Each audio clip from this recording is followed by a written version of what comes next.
आज की चर्चा एक बहुत बड़े टकराव पर है। एक तरफ हैं जियोपॉलिटिकल प्रतिबंध और दूसरी तरफ देशों के अपने अस्तित्व की लड़ाई। जरा सोचिए, 2 दिन पहले अमेरिकी प्रशासन कहता है कि रूसी तेल पर जो प्रतिबंध हैं उनमें कोई छूट नहीं दी जाएगी, बिल्कुल नहीं। और आज खबर आती है कि उसी छूट को बढ़ा दिया गया है। अचानक ऐसा क्या हो गया? चलिए इसी की तह तक चलते हैं। ये कोई छोटा मोटा बदलाव नहीं था। ये एक ऐसा जबरदस्त यू टर्न था जिसने पूरी दुनिया को, मतलब बड़े बड़े एक्सपर्ट्स को भी सोचने पर मजबूर कर दिया और एक सवाल सबके जहन में डाल दिया। सवाल सीधा सा है, आखिर वॉशिंगटन ने अपना इरादा क्यों बदल दिया? ऐसा क्या हो गया कि जो प्रतिबंध इतने सख्त दिख रहे थे वो अचानक से ढीले पड़ गए?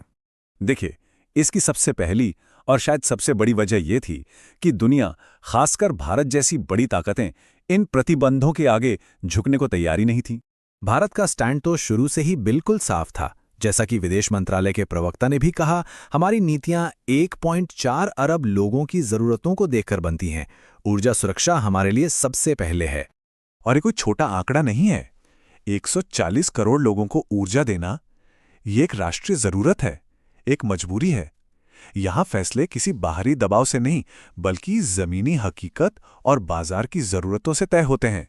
और मामला सिर्फ तेल तक ही नहीं रुका। भारत तो रूस से एलएनजी और एलपीजी भी खरीदने लगा। मतलब साफ साफ ये संदेश दे दिया कि हमारी ऊर्जा रणनीति हमारे राष्ट्रीय हितों के हिसाब से चलेगी, किसी और के नहीं। अब भारत के इस रुख को ठीक से समझने के लिए हमें जियोपॉलिटिक्स की एक थियरी को समझना होगा। इसे कहते हैं ऑफेंसिव रियलिज्म।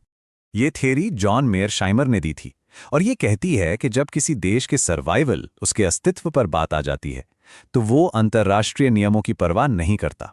उसके लिए सबसे जरूरी अपनी सुरक्षा और अपना अस्तित्व होता है। इसे और आसान भाषा में समझते हैं।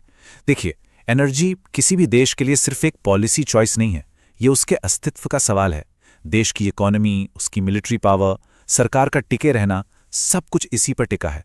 और जब सिस्टम पर इतना बड़ा दबाव आता है तो अंतर्राष्ट्रीय नियम टूट जाते हैं और प्रतिबंध बस कागज पर रह जाते हैं। तो इस पूरी सिचुएशन में अमेरिका एक ऐसी मुश्किल में फंस गया जहां से निकलना लगभग नामुमकिन था। ये अमेरिका के लिए एक क्लासिक कैच-22 वाली सिचुएशन थी। मतलब एक ऐसी पहेली जहां हर रास्ता गलत मंजिल पर जाता है। जैसा कहते हैं ना उगलते बने ना निगलते। अब देखिए, अमेरिका के पास 2 ही रास्ते थे और दोनों ही बुरे थे। अगर वो जबरदस्ती प्रतिबंध लागू करवाता तो दुनिया भर में तेल की सप्लाई कम हो जाती, कीमतें आसमान पर पहुंच जाती और खुद अमेरिका में महंगाई की वजह से राजनीतिक भूचाल आ जाता। और अगर वो ढील देता तो उसका विरोधी रूस मजबूत होता। अब करे तो क्या करे? और ऐसा भी नहीं था कि अमेरिका दुनिया की मदद कर सकता था। अरे वो तो खुद तेल का नेट इंपोर्टर है। उसकी अपनी खपत रोजाना 20 मिलियन बैरल हैं और उत्पादन सिर्फ 14 मिलियन। मतलब दुनिया को देने के लिए उसके पास सरप्लस तेल था ही नहीं। तो फिर सवाल उठता है कि कोई देश अमेरिका की बात क्यों माने? बदले में उसे क्या मिलेगा? क्या अमेरिका उसे सुरक्षा की गारंटी दे सकता है? नहीं। क्या वो अपने बाजार का एक्सेस देगा? बिल्कुल नहीं। थोड़ी बहुत फाइनेंशियल मदद, वो इतनी कम होती है कि भारत जैसी बड़ी इकोनॉमी के लिए उसका कोई मतलब नहीं है। और रही बात बैंकिंग सिस्टम से बाहर करने की धमकी, तो अगर वो सबको बाहर करने लगा तो आखिर में खुद ही अकेला रह जाएगा। तो चलिए अब जरा बड़ी तस्वीर देखते हैं और ये समझते हैं कि इस एक घटना ने दुनिया की एनर्जी पॉलिटिक्स का नक्शा कैसे बदलना शुरू कर दिया है। यहां अमेरिका ने एक बहुत ही कैलकुलेटेड चाल चली। उसने ईरान पर प्रतिबंध जारी रखे क्योंकि वो एक छोटा सप्लायर है। लेकिन रूस, जो 10 मिलियन बैरल से ज्यादा तेल सप्लाई करता है, जो ग्लोबल मार्केट के लिए बहुत जरूरी है, उस पर लगे प्रतिबंधों में ढील दे दी। क्यों? ताकि बाजार में स्थिरता बनी रहे और कीमतें बेकाबू ना हों। तो कुल मिलाकर ये जो यू टर्न था, ये असल में अपनी इज्जत बचाने का एक तरीका था। वॉशिंगटन को ये बात अच्छी तरह पता थी कि अब कोई भी उसकी बात नहीं मानने वाला। तो इससे पहले कि दुनिया उनके प्रतिबंधों को खुलेआम ठुकरा देती, उन्होंने खुद ही छूट देकर अपनी लाज रख ली।